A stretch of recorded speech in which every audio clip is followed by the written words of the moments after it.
Hello बच्चों, good morning. क्या हाल चाल चल रहा है? बढ़िया सब चल रहा है, पढ़ाई लिखाई बहुत बढ़िया। बच्चों, आज हम ये हाइजेनबर्ग प्रिंसिपल लेकर के आया हूँ, जो लगभग सभी लोगों ने सुना होगा, पढ़ा होगा। बड़ी इंपॉर्टेंट बात थी।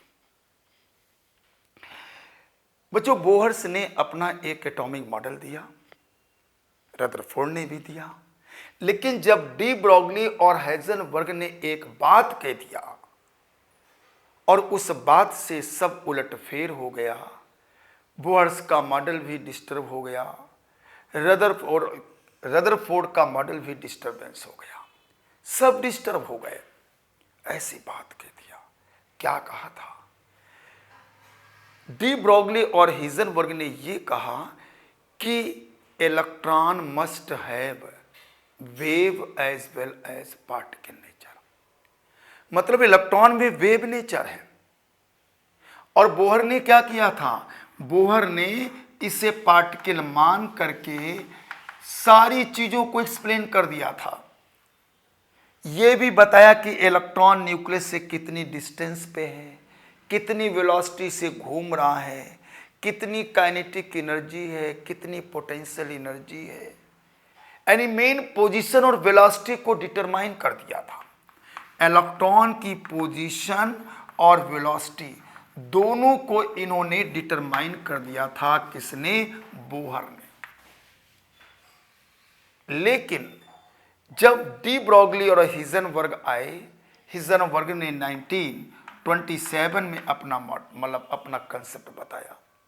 इन्होंने कहा कि इलेक्ट्रॉन में तो वेव नेचर होता है और वेव नेचर होने की वजह से इलेक्ट्रॉन की पोजीशन और उसके मोमेंटम को एक साथ डिटरमाइन नहीं किया जा सकता है।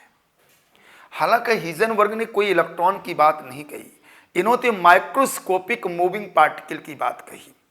माइक्रोस्कोपिक, अब माइक्रोस्कोपिक में इलेक्ट्रॉन आ जाएगा, यानी वो छोटा सा छोटा पार्टिकल जो हमें दिखे ना, वही माइक्रोस्कोपिक पार्टिकल होता है।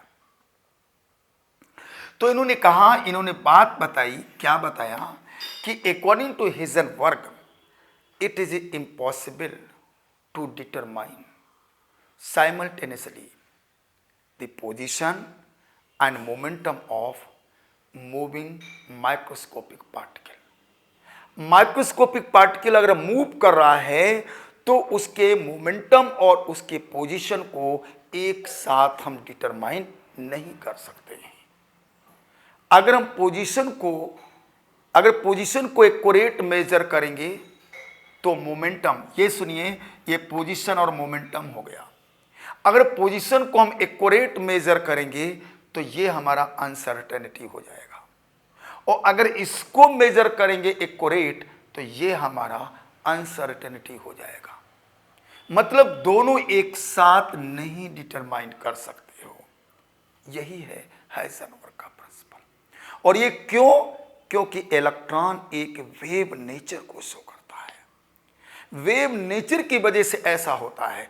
इसका मतलब बच्चों, इनके अनुसार जो इलेक्ट्रॉन बोहर के अनुसार ऐसे घूम रहा है, हम लोग शुरू से पढ़ते आ रहे हैं कि electron are moving around the nucleus in a circular orbit. Circular orbit में मूव करता है, जबकि ऐसा नहीं है। इन्होंने कहा ना, ये न्यूक्लियस है और न्यूक्लियस के चारों ओर इलेक्ट्रॉन, तो वेव है, तो वेव के अनुसार चलेगा, क्योंकि वेव तो ऐसे चलती है, तो वेव के अकॉर्डिंग चलेगा ऐसे। और जब वेव के अकॉर्डिंग चलेगा तो बच्चों क्या होगा, जरा देखिए आप लोग यहां पर। चलिए, एक डी ब्रॉगली ने एक क्वेश्चन दिया था कि डी ब्रॉगली ने कहा था कि यहां पे momentum this equal to h upon lambda होगा, यानी lambda equal to h upon p होता है। ठीक है, इस इक्वेशन को डी ब्रॉगली ने दिया था। चलिए, हमने क्या किया, पी को एक्यूरेट कर दिया, हमने इसको एक्यूरेट किया, पी मोमेंटम को। इसके लिए देखिए, अब चूंकि इलेक्ट्रॉन वेव नेचर को शो करता है तो इस तरीके से हमने ये बना दिया। अब ये वेवलेंथ क्या हो गई, कांस्टेंट हो गई। ये वेवलेंथ हो गई ना, यहां से यहां से यहां से यहां तक वेवलेंथ हो गई। अब P इक्वल टू होता है H upon lambda. Lambda constant है, लेमडा कांस्टेंट है, H भी कांस्टेंट हो गया, तो ये P भी कांस्टेंट हो गया। तो अब मोमेंटम यहां कांस्टेंट हो गया, लेकिन वेव तो यहां से ऐसे है, ये इलेक्ट्रॉन, ये वेव तो इस स्पेस में है, तो अब इलेक्ट्रॉन की पोजीशन यहां हो सकती, यहां हो सकती, यहां हो सकती, यहां हो सकती, यहां हो सकती, कहीं भी हो सकती है। यानी मोमेंटम आपने फिक्स किया तो इलेक्ट्रॉन की पोजीशन फिक्स नहीं हुई, वो अनसर्टेन हो गई, क्योंकि उस इलेक्ट्रॉन की वजह से ये वेव बना है। ये वेव इस स्पेस में है, तो इलेक्ट्रॉन यहां से यहां कहीं पर भी हो सकता है और मोमेंटम कांस्टेंट है। अगर हम थोड़ी देर के लिए पोजीशन को एक्यूरेट करता हूं बच्चों, पोजीशन एक्स को हम एक्यूरेट करें, तो अगर पोजीशन को एक्यूरेट करेंगे तो कुल मिलाकर के ऐसे आएंगे, ऐसे और इस तरीके से ये वेव आ जाएगी। ये लोकलाइज्ड वेव है। ये वेव हमें कई वेव के सुपर इम्पोस्ट करने से मिलेंगी, जैसे एक ये हो गई, एक ये हो गई, एक ये हो गई, इनके सबके सुपर इम्पोस्ट करने से ये मिलेगी। तो यहां पर देखिए पोजीशन फिक्स हो गई। अब जब पोजीशन फिक्स हो गई तो यहां पे लेमडा अलग है, यहां पे लेमडा अलग है, यहां पे लेमडा अलग है। तो जब लेमडा अलग होगा तो मोमेंटम भी अलग अलग आएगा, तो मोमेंटम वेरी करने लगा, मोमेंटम अनसर्टेनिटी हो गया, और यहां पे पोजीशन आपकी हमने लगभग एक्यूरेट किया है। ये सब क्यों कर रहा हूं? क्योंकि इलेक्ट्रॉन एक वेव है बच्चों, वेव की वजह से ऐसा कर रहा हूं।